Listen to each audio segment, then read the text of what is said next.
الحمدللہ والصلاة والسلام علی رسول اللہ نبینا محمد وعلی آلہ وصحبہ ومن والاه اما بعد یقول اللہ جل وعلا فی کتابہ العزیز اعوذ باللہ من الشیطان الرجیم یا ایہا الذین آمنوا کتب علیکم الصیام کما کتب علی الذین من قبلکم لعلکم تتقون۔ محترم ناظرین، اللہ سبحانہ و تعالیٰ نے اس آیت کریمہ کے اندر فرمایا کہ اے وہ لوگو جو ایمان لائے ہو، تم پر روزہ رکھنا فرض کیا گیا ہے جیسا کہ تم سے پہلے لوگوں پر روزہ رکھنا فرض کیا گیا تھا۔ صوم کا معنی عربی زبان میں امساک آتا ہے، جس کا اردو معنی ہوتا ہے رکنا۔ چنانچہ اللہ سبحانہ و تعالیٰ قرآن کریم کے اندر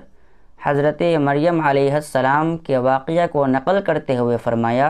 انی نذرت للرحمن صوما فلن اکلم اليوم انسیا۔ تو صوم کا لغوی معنی ہوتا ہے رکنا۔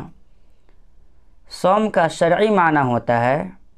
صبح صادق سے لے کر غروب آفتاب تک، یعنی سورج کے ڈوب جانے تک کھانے پینے، بیوی سے جماع کرنے اور روزہ توڑ دینے والی دیگر تمام چیزوں سے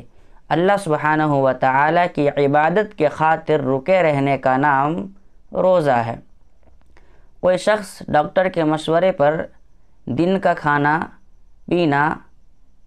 2 مہینے تک چھوڑ دیتا ہے، 3 مہینے تک چھوڑ دیتا ہے، اس کو بھوکا رہنے کا ثواب نہیں ملے گا، پیاسا رہنے کا ثواب نہیں ملے گا، اس لیے کہ وہ اللہ سبحانہ و تعالیٰ کی عبادت کے غرض سے بھوک اور پیاس کو برداشت نہیں کر رہا ہے، وہ ڈاکٹر کے مشورے پر بھوک اور پیاس کو برداشت کر رہا ہے۔ تو بھوک اور پیاس کو برداشت کرنا ہے عبادت کی غرض سے،